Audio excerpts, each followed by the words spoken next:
Sup guys, you're here for another instalment from Force 15.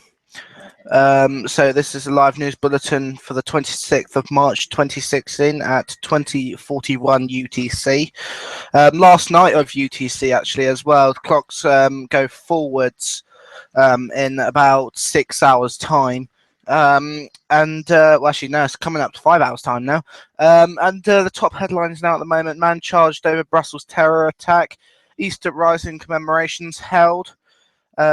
Syria government forces enter Palmyra. Appeal for calm after shopkeeper death. Currently, also at the moment, Germany are playing England in an international friendly.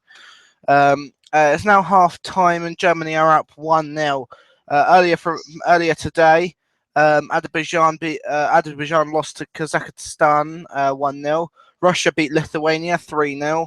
Austria beat Albania 2-1. Poland beat Finland 5-0. And Hungary beat Croatia Hungary and Croatia drew 1-1.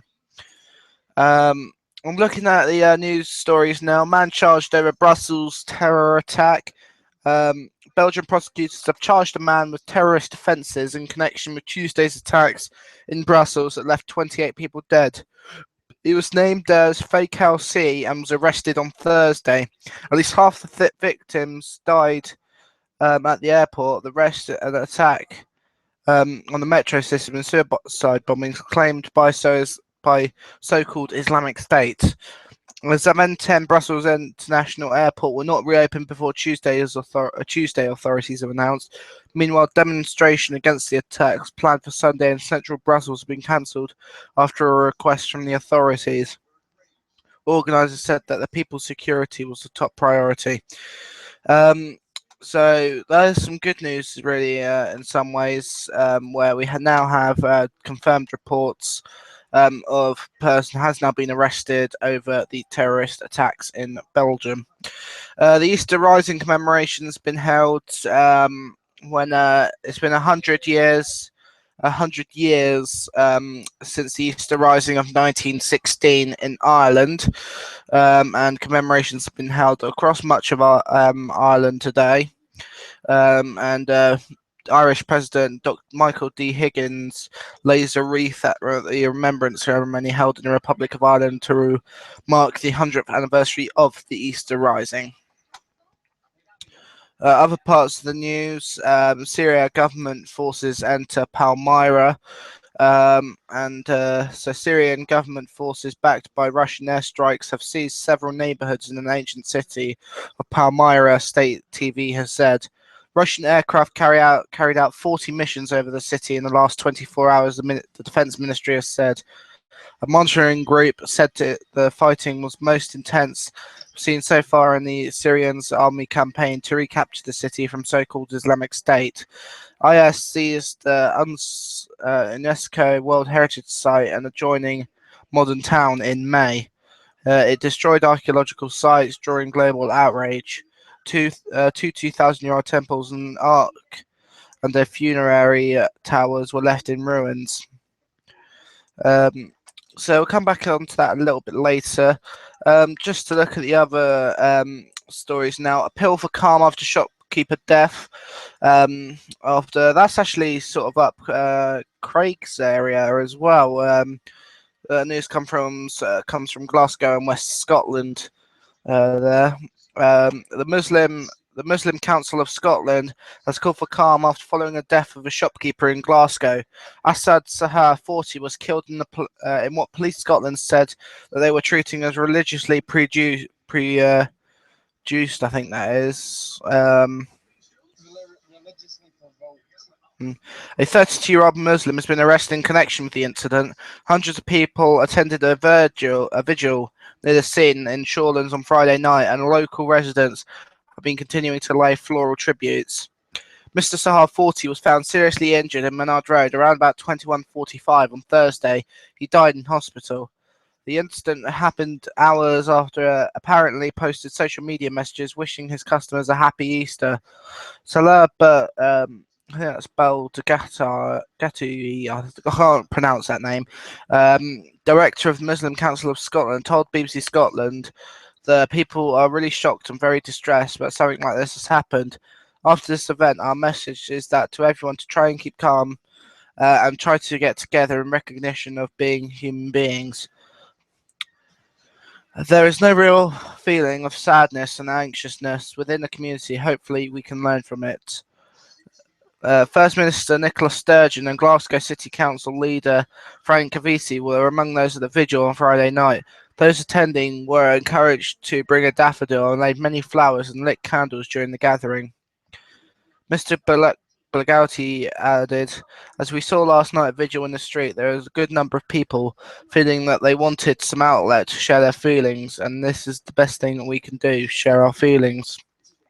Muslims believe that life is given to God and is sacred in the sense that nobody should interfere with it. There is no reason at all to take a human life." Shopkeeper Mr. Sahar has been described by local residents as much loved and humble and sweet man. Among those gathering near the scene on Saturday was Alisa Malek, 17, who said he would take the effort to care for every customer. He would want to know who you are, how you are, what you were doing. He took an interest in everyone's life, old, young, anyone. So that's all on the story, and if you guys want to check out more on that, go to bbc.co.uk/news. You can find it in the UK and Scotland, Glasgow and West area. So looking at other news stories, currently looking at Germany v England. Kind of going really more into sport now. Germany v England in the international friendly. It went it was 1-0 at half time. We're just trying to find what is currently happening in that respect. Yeah, still half time. Earlier scores from today: Azerbaijan beat Kazakhstan 1-0. Kazakhstan beat Azerbaijan 1-0. Russia beat Lithuania 3-0. Austria beat Albania 2-1. Poland beat Finland 5-0, and Hungary drew with Croatia 1-1. So still half time with Germany versus England. We'll keep you guys posted as to what's happening with that game. The result from that will be we'll probably be saying tomorrow in tomorrow's news bulletin. This is only going to be live till 9 o'clock tonight. And it'll be the first day tomorrow of British summertime, although it doesn't really feel like it with the weather at the moment. Where just having a look now at BBC weather, and it's we now have actually here's some news. There is a confirmed storm heading towards us, which is called Windstorm Katie. Well, it's already here then. But no, I haven't actually read much into this. I haven't really been paying attention. It shows that I'm very ignorant. No, but no, yeah. And that's actually the funny thing. It's the funny thing as well is that that's the name of my sister as well. So that's quite funny actually. So looking at the weather in my local area tonight, it's set to remain overcast, possibly going down to around about 5 degrees Celsius, and heavy rain is set to persist through into tomorrow morning and through most of the day, and heavy rain is also set to persist again through that the evening. We've got heavy rain pretty much all the way through the night, and through into Monday morning, where it should start to clear up, possibly remaining overcast with some light rain expected Monday evening. Tuesday, light rain expected most of the day, and same with Wednesday. We currently have a yellow weather warning in effect for wind. This warning is from 1100 UTC on the Saturday, the 26th of March, 2016, and then that's actually only in effect for another 10 minutes, as that is now only in effect until 9 o'clock tonight. But then there is a yellow early weather warning of wind from 01:15 British summertime on Monday the 28th of March through until 1400 British summertime on March 28th, which will be actually, if you convert that to UTC, that'll be midnight or quarter past midnight UTC through until 1300 UTC on Monday the 28th of March.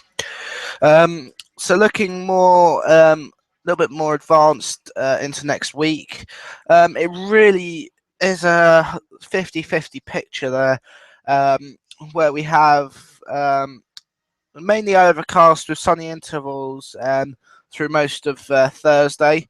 Friday set again really is very cloudy, and remaining fairly overcast for most of the day. Same with Saturday the 2nd as well. And Sunday the 3rd, light rain is expected to persist throughout most of the day, and may clear up towards the evening and through the night. Same with that with Monday the 4th as well.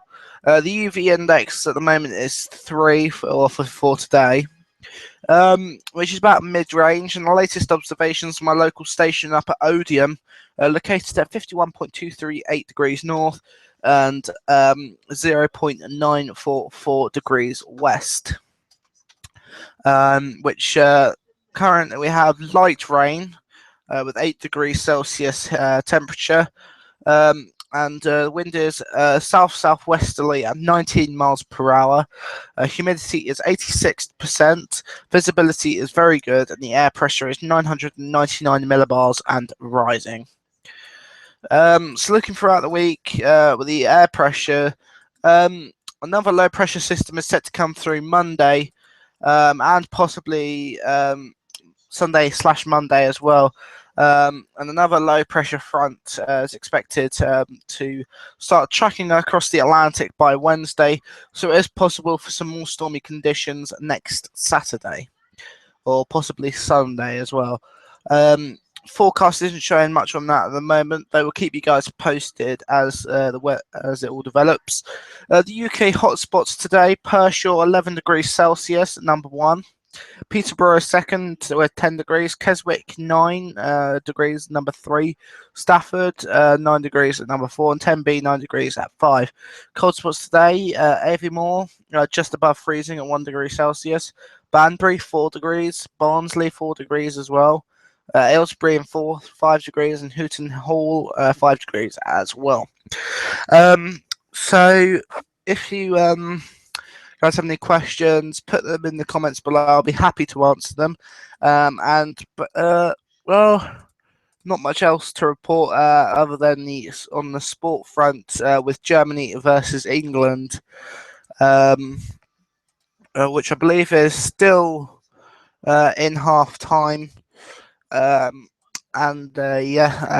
remains 1-0, set to kick off in a few minutes, I believe.